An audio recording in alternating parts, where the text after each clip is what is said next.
Hey folks, welcome to our final video in the yields section, and this one is about cooking and trim loss. So we did our butcher's yield test in the last video, but we ended up with raw turkey breast, right? And obviously we're not going to serve raw turkey breast to our customers in our clubhouse sandwich, so we need to cook that, we need to slice it. So we're going to have some shrinkage of the turkey breast when we cook it.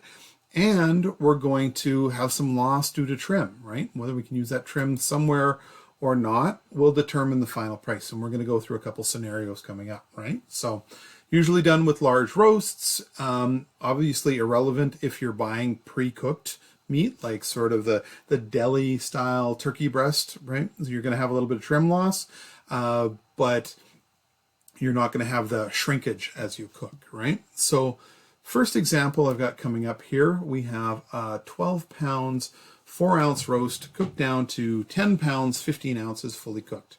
They want us to calculate the weight percentage and the cooking loss percentage in relation to the oven ready roast. So the first thing we need to do is convert these measurements into whole numbers, right? We've got mixed units here. So what's 12 pounds, 4 ounces as a decimal? 12.25, right? And then we have 10.9375 pounds. Make sure I keep my labels on here, right? So now this is a simple part of the whole, right? So we have a part out of a whole. Well, what's our whole? We started with a roast that was 12 pounds, 12.25 pounds, and we ended up with a roast that was 10.9375. So we divide that out and we end up with 0.893 or 89.3%. That's what our percentage in relation to our cooked roast is, right?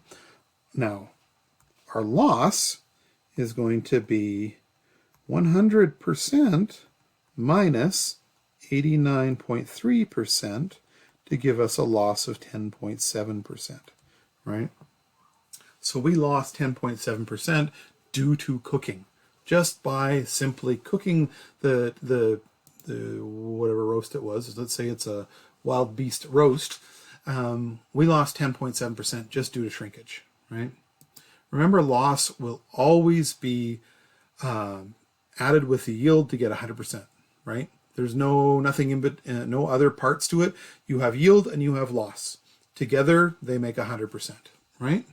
So go back to range and sort of remember what chef said about how to minimize cooking loss.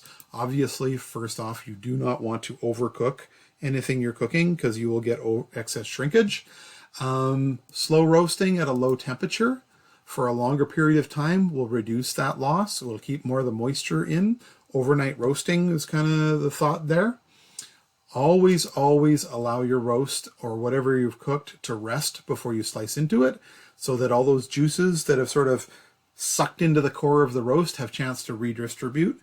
Because if you slice into it, then that juice just rolls all over your cutting board and down onto the floor and makes for a dry product, as well as you lose weight, right? So the other thing you can do to minimize cooking loss is brining. So pork chops, turkey breasts, things like that, brine them, and through that process of osmosis, the salt and water molecules get into the meat, so you have a little bit more moisture to start with, so you have that extra moisture to lose. That way you don't get the overall loss from your original product, right? Trim loss, well, and mirrors the butcher's yield test, except that the roast is already cooked. The portion available after we've trimmed, and this is a key term, is called saleable weight. So in the case of our turkey breast, we cooked it, it shrank, we trimmed, and while we were slicing, we lost a little bit. Whatever nice slices we've got that we can put into our clubhouse sandwiches, that is, whatever that weighs, is what we call our saleable weight. That's what we can sell, right? If all trim is lost as waste, then it's a simple calculation, just like our produce triangle, right? With the 100% yield, right? To increase our price. If the trim's used elsewhere in the kitchen, then the test is similar to butcher's yield test. We need to take the value of that trim and redistribute that not redistribute it, but subtract that from the overall cost of the roast to begin with. And it'll become a little more clear when we go through the examples here. So first example I've got is a cooked roast weighs 8 pounds 4 ounces, but 1 pound 8 ounces lost during trimming. What's the saleable weight of as a percentage of the cooked roast? So the first thing we need to do is obviously convert those measurements that we have into decimals. So our cooked roast weighs 8 pounds 4 ounces. And so that's going to be 8.25 pounds, right? And our loss is 1.5 pounds. The 8 ounces becomes half a pound, right?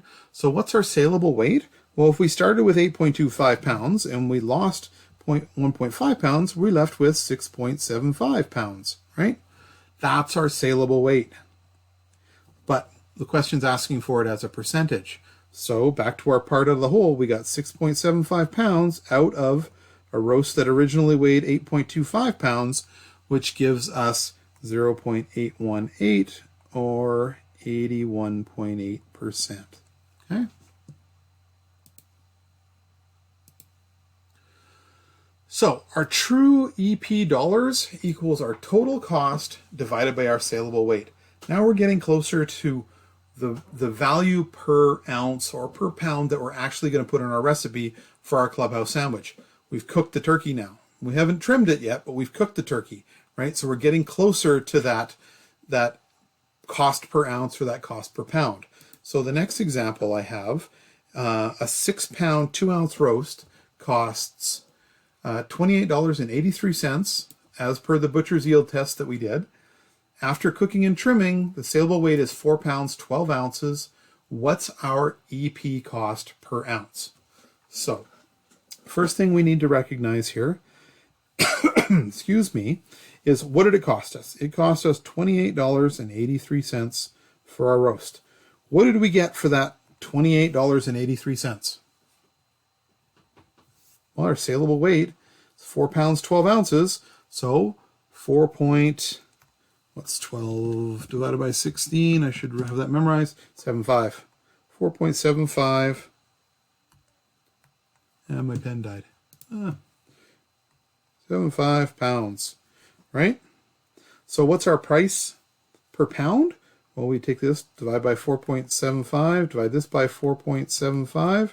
We get 28.83 divided by 4.75, and I end up with 6.07 per pound. But it wants a price per ounce. So that equals 16 ounces. So we divide by 16, divide by 16, divide by 16. We end up with 0.379 or 38 cents per ounce.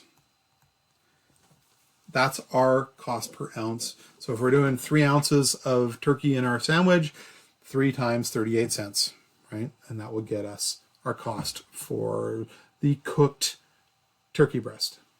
Now we still, this has had the trimming in this example, right? So yeah, we would use this 38 cents per ounce to calculate the cost of the cooked turkey breast in our example. So what happens though if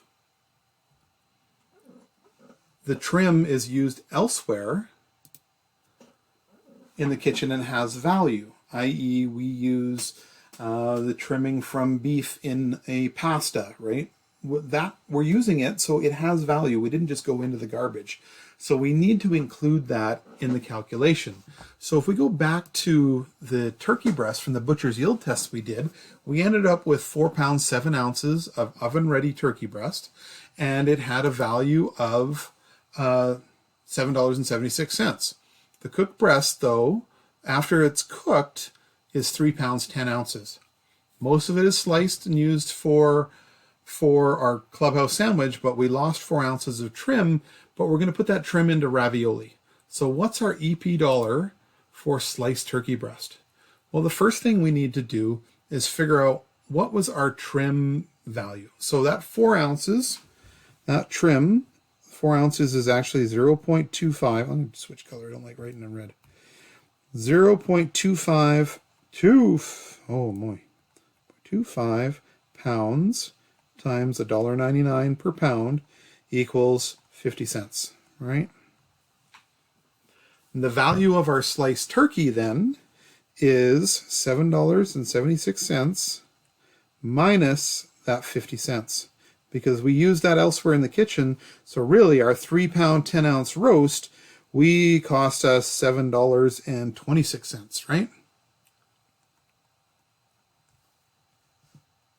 So what did we get for that $7.26? We got 3 pounds 10 ounces, which 625 pounds. I just turned that into a whole number, right? And we paid $7.26. But we didn't get 3.625, right? That's our roast. We still need to take those 4 ounces out of there. So in reality, we ended up with 3.375 pounds, because we took that 4 ounces out of our 3 pounds 10 ounces. So we ended up with 3.375 pounds. That cost us $7.26, right? So if we take our 3.375 to get 1 pound, and we divide this side by that 3.375, we end up with $2.15 per pound. Now this is our EP dollars per pound for cooked, trimmed, sliced turkey breast that we can put into our clubhouse sandwich. $2.15 per pound. Way different than what we'd originally calculated in our butcher's yield test. So I think it was $1.75 per pound, right? Because every time we process, we increase the price. If the moment we lose weight by cooking, we have to increase the price. The moment we lose weight by trimming, we have to increase the price, right? So we end up with $2.15 per pound. Now, what you can do, remember the cost multiplier we had done? We could take that and now figure out what our cost multiplier is. Remember our turkey was $1.79 as purchased originally? So what we now multiply by to get $2.15? Well, 215 divided by 0.79 gives us, 2.15 divided by 0.79.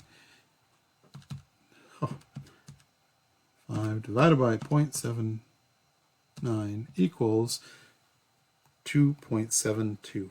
So our CM, to go straight from our raw as purchased turkey price to our usable, saleable, trimmed EP cost per pound, is 2.72. If you remember from our butcher's yield test, it was 2.22 just to go to our raw. So all these steps we did to get to our cooked sliced turkey breast for our clubhouse sandwich, we can skip all of them and just use this cost multiplier if the price changes in the future. Okay.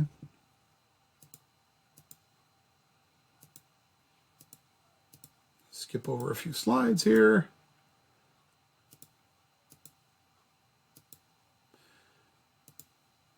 So, a couple of notes, right? Total value of the butchered weight and the value per pound come direct from the butcher's yield test. The EP cost, or EP total value, must be adjusted with a rebate if the trim is used elsewhere in the kitchen. That was that 50 cents we used in the ravioli and took that off of our price for our turkey breasts, right? All yield percentages are always in relation to our as purchased weight, okay? So one final example, we have a primal pork shoulder, costs $1.27 per pound, and after tests, EP cost multiplier is determined to be 1.68. What's our EP cost per ounce for saleable braised pork shoulder if the AP price for pork shoulder drops to $1.04 per pound? Well, let's see. If we have $1.27 per pound is what it's costing us, so that is AP, right?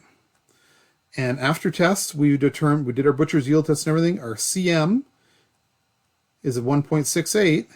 What's our EP cost per ounce for the saleable pork shoulder if the AP price of the pork shoulder drops to $1.04? Well, here, I don't care what it was before. Our new AP is down here, right? So we have $1.04 times our cost multiplier of 1.68, which gives us $1.75 per pound. But it's asking us for a cost per ounce, so we're going to divide that by 16, and we're going to get 11 cents per ounce. Okay. Looks like a big question, but in reality it's not. It's very simple. You just have to weed through the information, identify what you have in the question. Okay. All right, so some final notes. Butcher's yield and cooking loss and trim loss tests are conducted for accuracy and costing, but cost multiplier allows us to make the adjustment if the as purchase price fluctuates, because it's a lot of work to do, and generally you're only going to redo these maybe once a year or 3 times a year, right? Quarterly or semi-annually, right? And the information is only relevant if the AP cuts, how they were butchered, and the use of all the scraps remains the same, right?